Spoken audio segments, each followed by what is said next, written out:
Dr. Matthew Younglove, and I'm the professor of saxophone at Tennessee Tech University. Today we're going to talk about putting together the saxophone and helping you figure out what those steps are so that you can have fun playing the instrument, hopefully as much fun as I do.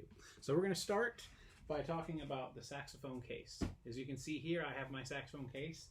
It is elevated on a piano bench so that you can see it, but what I want you to do is I want you to set your case on the floor. It's really important that you don't have someone accidentally knock it over, and as you can tell, no one else is around here to knock it over, and I have a lot of practice, but I want you to set yours on the floor so that we don't have any accidents happen, any damage to your instrument. So if your saxophone case is on the floor, there are two types of saxophone cases. There are kinds with latches, and there are kinds with zippers. So if your case has latches, you want to make sure the latches are pointing up and the little unhinged parts are on the bottom. If you have a zipper, you have to figure out where the handle of the case is, and the handle usually goes on the bottom part of that case. So you'll let the handle be on the larger section on the bottom. I have my case oriented correctly. This is important. You don't want to open your case upside down. I have my case oriented correctly. I'm now going to unzip it. Once we unzip it, we'll go ahead and open it up, and as you can see here, I have my alto saxophone. The first step here, once we've got the case open, the first thing you're going to take out, this is really important, is your neck strap. You're going to take your neck strap out, and you're going to put that on.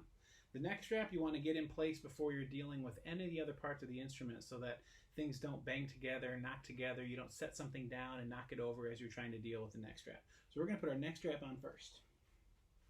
Make sure you get it at this point in a nice position where it's comfortable and you think where you want the saxophone to be. We'll probably have to adjust it more later. Next, we are going to take out a Saxophone Reed. Now, Reeds come in brand new packages. Oftentimes when you get them from the store, they're going to have a plastic wrapping around it. None of my Reeds are new because I've already broken these in, but you can see I have them stored in a nice Reed container to keep them safe.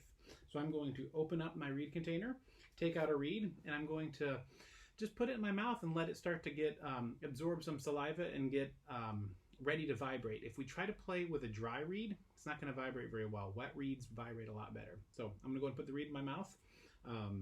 You'll probably want to do this for 30 seconds to a minute. I'm going to find it difficult to talk if I try to talk. Listen, now if I try to talk to you, it's hard to talk with a reed in my mouth.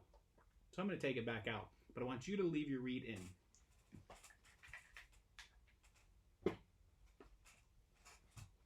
So let's pretend the reed is still in my mouth. I'm going to set it down momentarily right here. Now, with the reed still in your mouth, I want you to take out your cork grease. And with your cork grease, you're going to take off the cap, and you're going to grab the saxophone neck. This is the neck, okay? We have to put some cork grease on the neck to make sure that the cork stays healthy.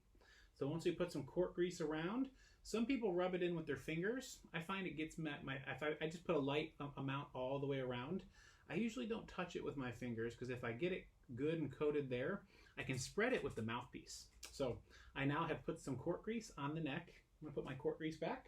And I'm going to grab my saxophone mouthpiece. Now, one thing about mouthpieces is sometimes they come assembled with a cap, a ligature, and the mouthpiece itself. I want to take just the mouthpiece and I'm going to slide it on. See how easy it slides since I put that cork grease on? We're going to slide it on till approximately a centimeter of cork left. This is different for everyone's saxophone, and you'll have to learn exactly where yours goes for the best intonation spot down the road. But for now, let's estimate approximately a centimeter of cork there. So did you notice how I held the neck? I didn't hold it here because you can bend it if you push that way. I held it up on top of here, and I pushed the mouthpiece on this way. So think about your hands staying parallel to each other as you assemble these together. I now have my saxophone mouthpiece on top of my neck cork. You may notice on top of my mouthpiece, I have what's called a mouthpiece patch. These are very important for playing. One, for player comfort, and two, for your overall sound. You want to make sure your teeth are not going to dig into your mouthpiece, cause mouthpiece damage, and make your teeth a little more comfortable. And two, it actually elevates your top teeth a little bit and causes a little bit more resonance in the oral cavity, which helps your sound in the long run. So a mouthpiece patch is very important. Next, what we're going to do, we're going to take our ligature and put it back on the mouthpiece. There are a couple different ligature options when you play the alto saxophone, or tenor saxophone, or baritone saxophone. They all have these ligature options.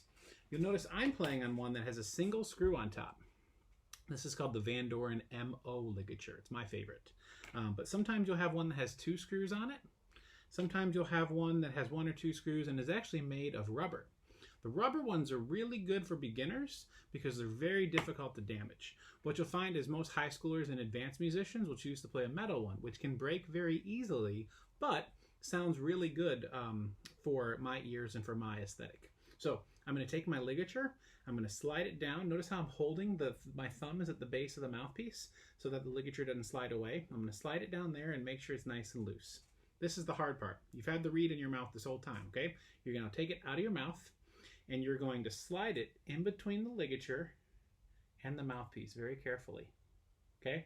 You want to slide it all the way down. You might have to push the ligature up a little bit, but this is the best way to put the reed on the mouthpiece without accidentally breaking your reed.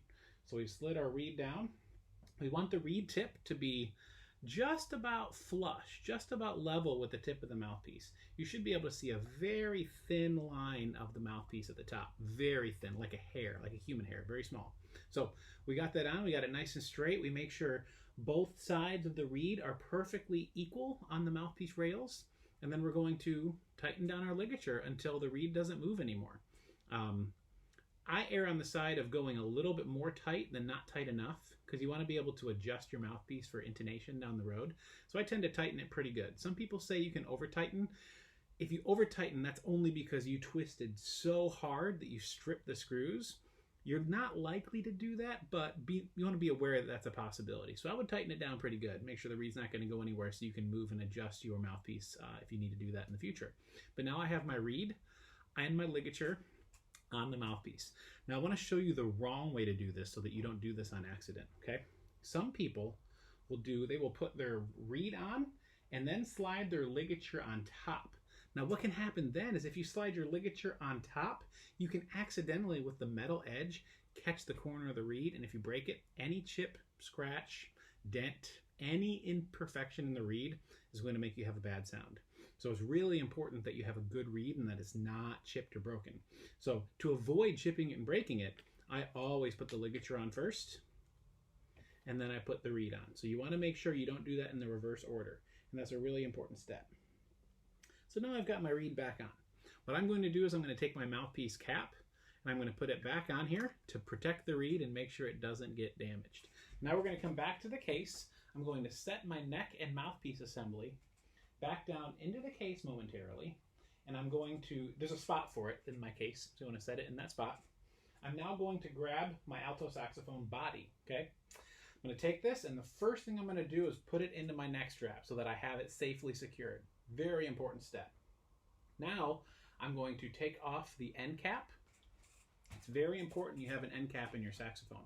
If you bought a used saxophone and yours did not come with one, order one online or go to your music store and get an end cap. They're not very expensive. They're very, very affordable, but it protects this little part from getting bent. This is the octave mechanism that joins to the neck. And if this gets bent, you can really mess up your saxophone. So that's a really important thing. It's one of the most breakable parts of the saxophone, and it can mess everything up. So we want to really make sure that doesn't get bent. So having your end cap in there when you're not playing, very important. I'm going to take it out and I'm going to set it inside my case. I'm going to come back. Well, first I want to make sure these screws are loose. So you may have 2 screws on top. One of them is for a marching band lyre. You're not going to use that in your first couple of years of playing the saxophone. The other one is to tighten the saxophone neck. If you only have 1 screw, that's okay. That's the 1 screw you want to use. If you have 2 screws, it's usually the one on the right side. Not always, but usually the one on the right side is going to loosen the body of the saxophone so that we can put the neck receptor into the saxophone. Next step, we're going to grab our neck. Very carefully, we're going to take it, and as we put it in, we're going to twist side to side. We want it to slide in nice and easy. Don't force it down. If it's not going in, you can bend it and break it. And if you do that, you're going to cause a really expensive repair for your saxophone. So you want to make sure it twists in nice and easy, and then you want to get it to where it's pretty much straight coming out of the saxophone. I play with a slight angle, the way that I prefer to play, but when you're starting out, until you figure out your preferences, we're just going to go perfectly straight. Then you're going to tighten the neck and make sure that it can't move anymore. And at this point, your saxophone is assembled. You're ready to take your mouthpiece cap off and make your first sounds. That'll be our next video.